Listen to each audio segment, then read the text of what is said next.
Comment gérer les retours clients lorsqu'on fait du dropshipping? Cela peut arriver parfois que votre client reçoive un produit et demande l'annulation de la commande. C'est justement ce qu'on va voir dans cette vidéo.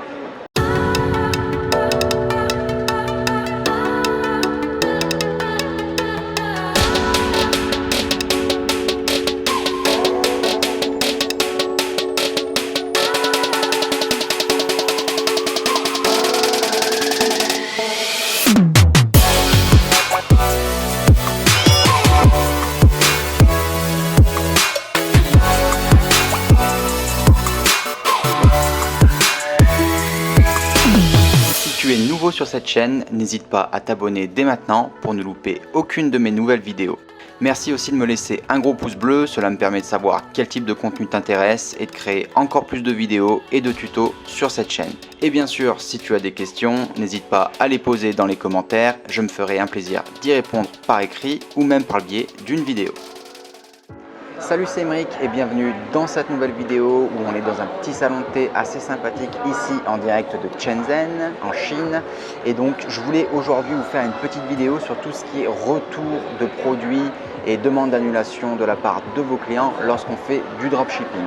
Donc tout d'abord, la question à vous poser, c'est quel est le scénario? Parce qu'il faut savoir qu'en fonction du scénario et du contexte dans lequel votre client demande l'annulation ou le remboursement, il y aura bien sûr différentes solutions à mettre en place.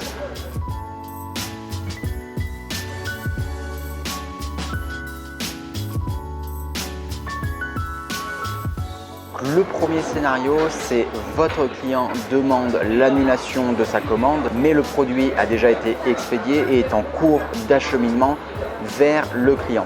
Auquel cas, il faut savoir que du moment que le produit n'a pas été encore livré au client, il n'est pas possible d'annuler sa commande. Auquel cas, le client se retrouverait avec son argent et recevrait le produit peu de temps après. Donc, vous vous trouverez lésé deux fois plus parce que vous perdrez la marchandise et en plus de ça, l'argent.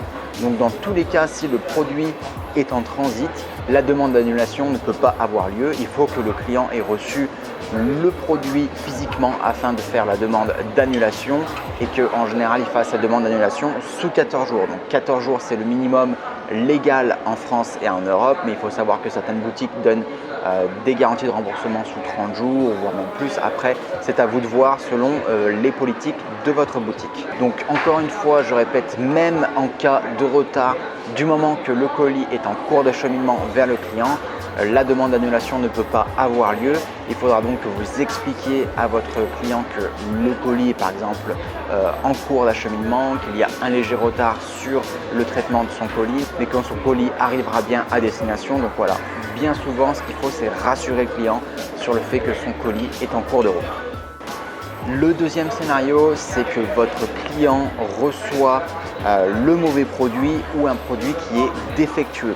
Auquel cas, il faut savoir que normalement, donc, selon la loi européenne, lorsqu'un vendeur est situé en dehors d'Europe, en cas de produit défectueux, le retour de la marchandise doit normalement être à la charge du vendeur. Donc, c'est pour ça que la plupart du temps, les vendeurs, donc les fournisseurs sur AliExpress, vous demanderont tout simplement de garder le produit et annuleront la commande et vous rembourseront afin d'éviter justement un retour de la marchandise vers l'Asie, ce qui en général coûte beaucoup plus cher que de tout simplement demander au client de garder le produit. Donc qu'est-ce qui se passe si votre client reçoit un produit endommagé? Le premier réflexe à avoir, c'est de lui demander une photo du colis et du produit afin de s'assurer que le produit a bien été endommagé et de pouvoir montrer cela à votre fournisseur.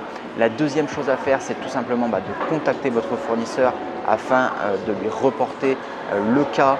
Et si votre fournisseur n'est pas vraiment très réactif à ça, vous pouvez toujours bien sûr ouvrir une dispute par biais d'AliExpress. Donc, comme j'ai expliqué avant, une fois que vous aurez contacté votre fournisseur ou que vous aurez ouvert une dispute, logiquement, si le produit est défectueux ou que c'est le mauvais produit, vous gagnerez donc la dispute, vous serez remboursé automatiquement. Ou si le fournisseur joue le jeu et est quelqu'un d'honnête, il vous remboursera et il demandera donc au client de garder le produit. Donc ensuite, à vous de gérer la relation avec votre client. Vous avez plusieurs solutions. Soit vous essayez de convaincre votre client d'attendre un nouveau colis et puis vous pouvez lui offrir un petit code promo ou un petit cadeau afin de faire passer la pilule, ou autrement vous annulez complètement sa commande et vous le remboursez en entier. Le troisième scénario, et c'est souvent le scénario le plus délicat à gérer, c'est que votre client a reçu le produit mais ne veut pas le garder et demande un remboursement. Donc il y a plusieurs choses à faire dans ce genre de situation. La première chose à faire, c'est bien sûr de demander au client pourquoi il ne souhaite pas garder le produit. Le client va souvent vous faire part de ses objections, auquel cas vous pourrez bien sûr argumenter et essayer de le convaincre de garder le produit.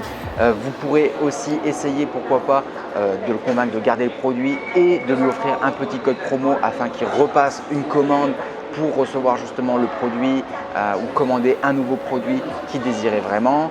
Donc voilà, plusieurs options ici, mais dans tous les cas, moi ce que j'essaye de faire et ce que je dis à mes équipes, c'est de toujours essayer de sauver les commandes et d'essayer de convaincre les clients de garder leurs produits. Bien sûr, il ne faut pas non plus les forcer ou être trop insistant, mais vous verrez que bien souvent les objections des clients sont des choses qui ne tiennent pas vraiment la route et vous pourrez justement argumenter assez facilement et convaincre votre client de garder le produit. Si le client refuse de garder le produit, auquel cas vous pouvez tout simplement lui demander de vous renvoyer le produit directement à votre adresse, auquel cas vous pourrez tout simplement utiliser ce produit pour livrer une prochaine commande. Vous pourrez même utiliser ce produit pour par exemple en faire des photos, en faire des petites vidéos afin de pouvoir mieux le mettre en avant. Donc encore une fois ici, il faut voir cela comme une opportunité et pas voir cela comme un échec ou comme une perte. Dans tous les cas, vous pourrez utiliser ce produit pour livrer à notre client. Pour conclure cette vidéo, dans tous les cas, peu importe le problème de votre client, sachez qu'il existe une solution. Donc l'important, c'est que vous essayez de comprendre pourquoi votre client souhaite annuler sa commande afin que vous puissiez avoir justement les éléments nécessaires pour derrière argumenter ou pour pouvoir tout simplement lui offrir une bonne expérience client en le dédommageant, en lui proposant un petit cadeau, un petit code promo, quelque chose comme ça. Souvent, ces petits gestes font la différence. Dans tous les cas, soyez courtois et poli, même si les clients sont pas toujours très sympathiques ou parfois certains sont même insultants.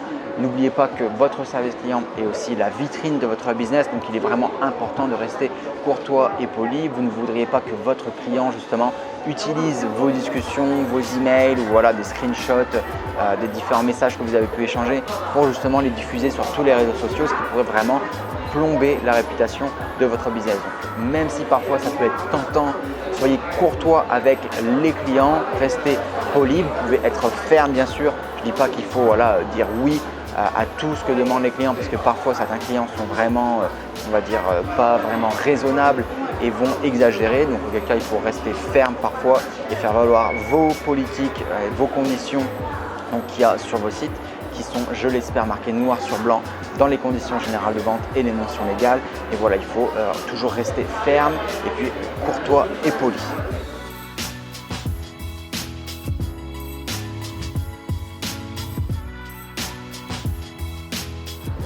Un autre point important, c'est de toujours rester transparent et de communiquer proactivement avec vos clients. N'attendez pas que la situation s'envenime. Prenez justement une longueur d'avance en contactant vos clients. En cas de retard, vous pouvez très bien contacter en lui disant voilà, notre transporteur expérience quelques retards en ce moment dans son entrepôt, mais ne vous inquiétez pas, on suit l'affaire de près. Tous les jours, nous contactons le fournisseur, etc., etc. Donc voilà, rassurez vos clients. La plupart du temps, c'est ce que les clients ont besoin, c'est le fait d'être rassurés. Donc si vous les rassurez, vous verrez qu'en général, les litiges et puis les petits problèmes que vous allez pouvoir expérimenter lors de l'acheminement de vos produits, de la livraison ou quoi que ce soit, passeront vraiment comme une lettre à la poste, c'est le cas de le dire, et ne poseront aucun problème du moment que le client est rassuré. Et enfin, dernier cas, comme je vous l'ai dit avant, si le client est bête et méchant, restez ferme. Soyez poli, concis, mais ne vous laissez pas marcher sur les pieds. Pour conclure cette vidéo, je dirais que le service client est quelque chose de très important qui est souvent négligé par beaucoup de boutiques en ligne.